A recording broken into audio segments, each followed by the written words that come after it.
Hello my dear children, welcome back. बच्चों, first book में हम general management and all the functions of general management कर चुके हैं। एक specific branch of management that is human resource management, वो भी हमने कर ली है। Two special branches of management, financial management and marketing management, we are now going to cover up in the book second। तो बच्चों, आज हम शुरू करने वाले हैं बहुत ही स्पेशल ब्रांच ऑफ मैनेजमेंट, बहुत ही important specific area of management, that is management of funds. इससे रिलेटेड दो चैप्टर्स हैं हमारे, chapter 9 and 10। Chapter 9 financial management और चैप्टर 10 फाइनेंशियल मार्केट्स। तो इन दोनों चैप्टर्स में बहुत सारे कॉन्सेप्ट्स, जैसे कि फाइनेंशियल मैनेजमेंट जो है उसका स्कोप क्या है, उसमें कौन कौन से डिसीजंस कवर अप होते हैं, उसकी इंपॉर्टेंस क्या है, फाइनेंशियल मैनेजमेंट के ऑब्जेक्टिव्स क्या हैं, कितनी तरह की फाइनेंशियल मार्केट्स होती हैं, क्या रोल वो प्ले करती हैं, सब कुछ सीखेंगे बच्चों बहुत ही आसान और इंटरेस्टिंग तरीके से। So let's connect to commerce and let's start with chapter 9।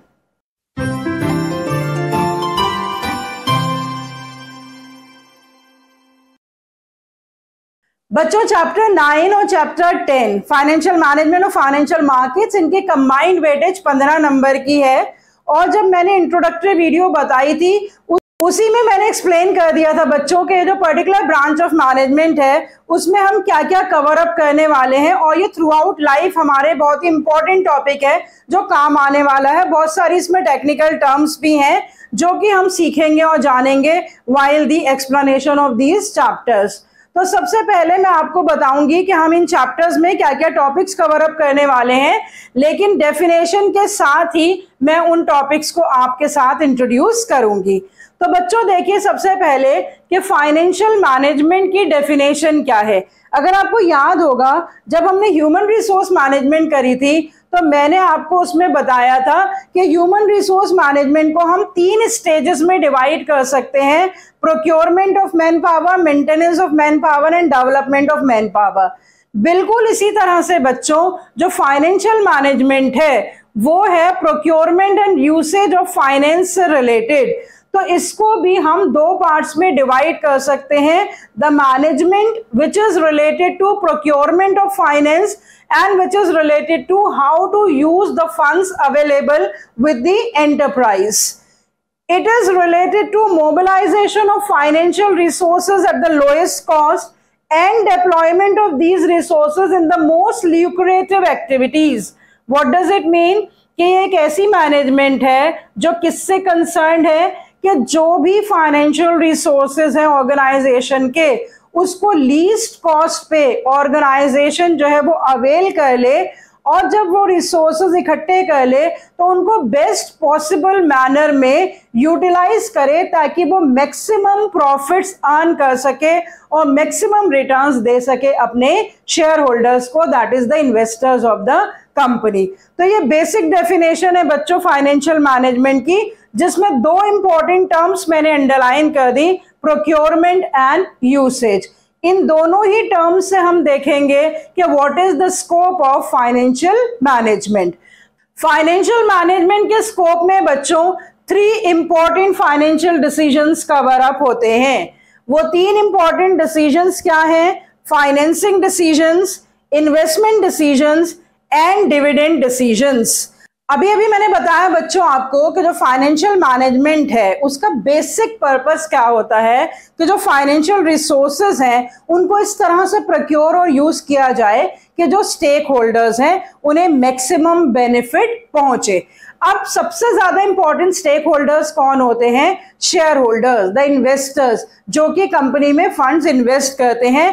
तो अगर कंपनी अच्छे प्रॉफिट्स नहीं देगी इन्वेस्टर्स को तो वो फ्यूचर में इन्वेस्ट नहीं करेंगे। तो अगर कंपनी को हमेशा अच्छे इन्वेस्टर्स चाहिए तो कंपनी को अपने शेयर होल्डर्स को सेटिस्फाई करना होगा, जिसके लिए उन्हें डिविडेंड देना होगा।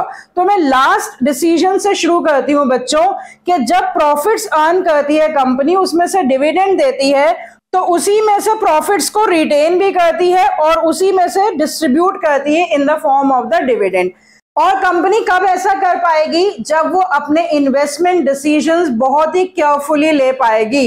इसका मतलब जो फंड्स उसके पास अवेलेबल हैं उनको बहुत ही less risky most profitable projects में वो इन्वेस्ट कर पाएगी। और कंपनी कैसे अपने इन्वेस्टमेंट डिसीजंस केयरफुली ले पाएगी?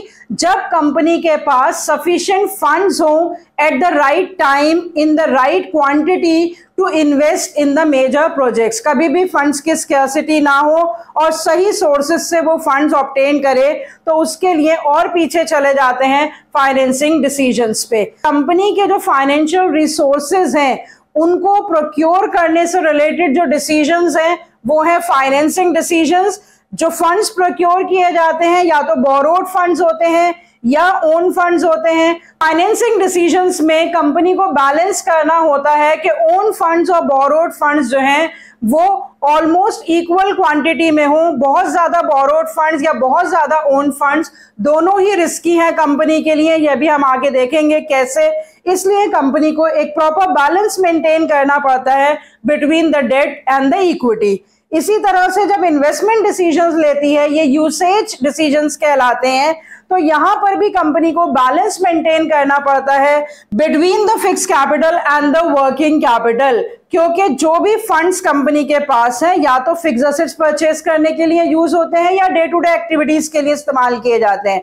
तो अगर बहुत सारे funds day to day activities के लिए रख दिए गए तो फिक्स एसेट्स इन्वेस्टमेंट्स कम पड़ जाएंगी, और बहुत सारे फंड्स फिक्स एसेट्स में ब्लॉक कर दिए गए तो डे टू डे एक्टिविटीज के लिए फंड्स लेस अवेलेबल होंगे। तो अगेन यहाँ पर भी कंपनी को क्या करना है? बैलेंस करना है कि जो भी अवेलेबल फंड्स हैं उसको हम वर्किंग कैपिटल के लिए भी रखें और फिक्स कैपिटल में भी प्रॉपर इन्वेस्टमेंट्स हो सके। उसके बाद जब इन फंड्स को इन्वेस्ट किया जाता है तो इन्वेस्टमेंट से प्रॉफिट्स आने शुरू हो जाते हैं। अब जो ये प्रॉफिट्स हैं ये हैं किसके लिए? या तो कंपनी की ग्रोथ एंड एक्सपेंशन के लिए है या फिर जो इन्वेस्टर्स हैं कंपनी के उनको मैक्सिमम रिटर्न्स देने के लिए। तो अब कंपनी को फिर से बैलेंस चाहिए किन दो चीजों के बीच में कि जो प्रॉफिट्स अर्न किए हैं कंपनी ने उस प्रॉफिट्स में से कंपनी रिटेन भी करे फ्यूचर ग्रोथ के लिए और उन्हीं प्रॉफिट्स में से डिस्ट्रीब्यूट भी करे in the form of dividend. तो बच्चों इन्हीं तीनों डिसीजन से मैं अब आपको बताती हूं कि what are the important topics that we are going to cover up in this chapter under these three decisions. जब हम फाइनेंसिंग डिसीजंस करेंगे तो उसमें हम फाइनेंशियल प्लानिंग और कैपिटल स्ट्रक्चर करेंगे और हम फैक्टर्स भी पढ़ेंगे कि what are the factors which affect the financing decisions of the company, what is financial planning, why it is done, what is capital structure and what are the factors that affect the capital structure. फिर उसके बाद जब हम investment decisions करेंगे तो हम करेंगे factors affecting the investment decisions और उसके साथ साथ factors affecting the fix capital and the working capital requirements. Third decisions dividend decisions जिसमें हम पढ़ेंगे कि what are the factors that affect the dividend decisions of the company. किन basis पे कंपनी डिसाइड करती है कि प्रॉफिट्स को रिटेन किया जाए या प्रॉफिट्स को डिस्ट्रीब्यूट किया जाए। तो ये टॉपिक्स जो हैं इन तीन डिसीजंस में हम करेंगे और इस स्कोप से आपको इंपॉर्टेंस तो समझ में आ ही गई होगी फाइनेंशियल मैनेजमेंट की।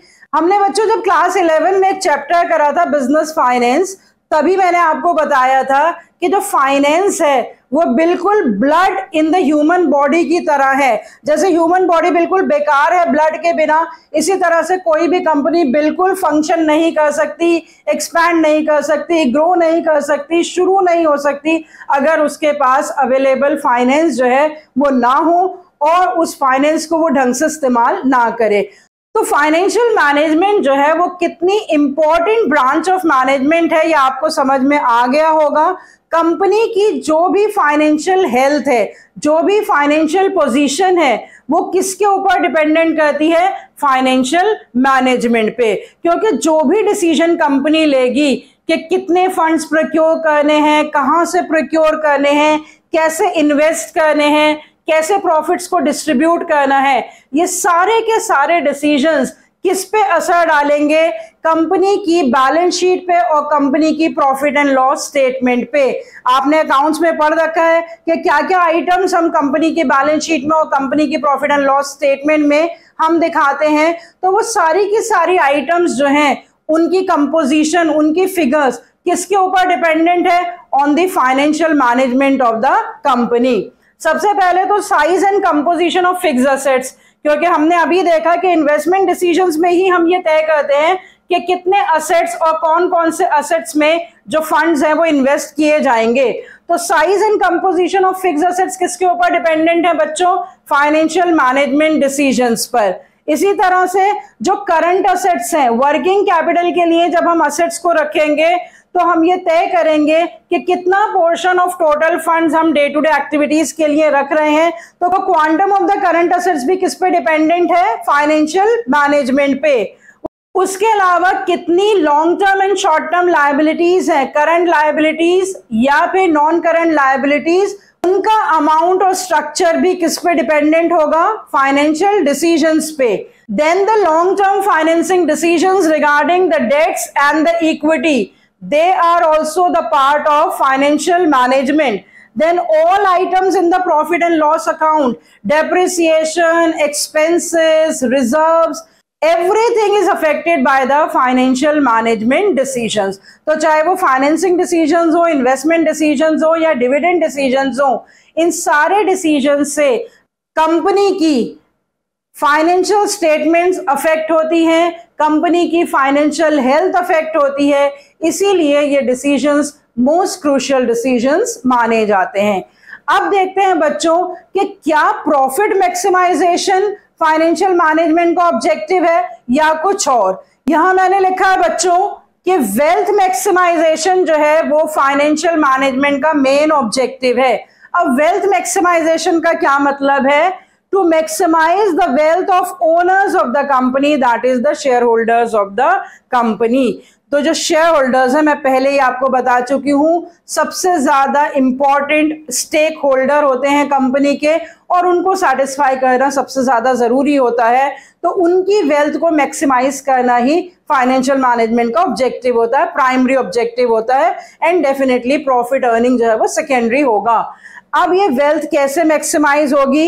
अगर मार्केट वैल्यू ऑफ शेयर्स बढ़ेगी, तो जब टोटल शेयर्स को मार्केट वैल्यू ऑफ शेयर्स से हम मल्टीप्लाई करेंगे तो total wealth of the company, total wealth of the share holders पता चलेगी और वही मैक्सिमाइज करना मेन प्राइमरी ऑब्जेक्टिव होता है फाइनेंशियल मैनेजमेंट का। सो माय डियर चिल्ड्रन, आज के इस लेक्चर में मैंने आपको सिर्फ एक ब्रीफ इंट्रोडक्शन दिया है। What is financial management, what are the financial decisions that are the part or that come under the scope of financial management, what is the importance of financial management, and what is the primary objective of financial management। आज बस हम इतना ही करेंगे बच्चों, और जो सारे topics मैंने इंट्रोड्यूस करे हैं इस लेक्चर में उनको एक एक करके हम आने वाले लेक्चर्स में कवर अप करेंगे।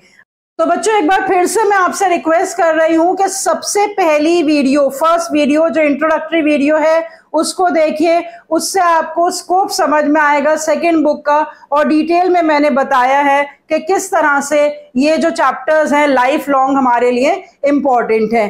और उसके साथ साथ क्योंकि हमने फर्स्ट बुक कवर अप कर ली है, 1 से लेके 8 तक के सारे चैप्टर्स की मैंने प्लेलिस्ट भी बना रखी है। So again I request you to watch all these videos, keep on revising the previous chapters, साथ साथ हम आगे के चैप्टर्स भी कवर अप करते रहेंगे। तो साथ साथ हम पीछे के टॉपिक्स भूले नहीं, उनको भी देखते रहिए, उनको भी याद करते रहिए, उनको भी रिवाइज करते रहिए और अपने साथियों के साथ, अदर स्टूडेंट्स के साथ शेयर करिए so that everybody gets benefited. So see you next time with another topic of financial management.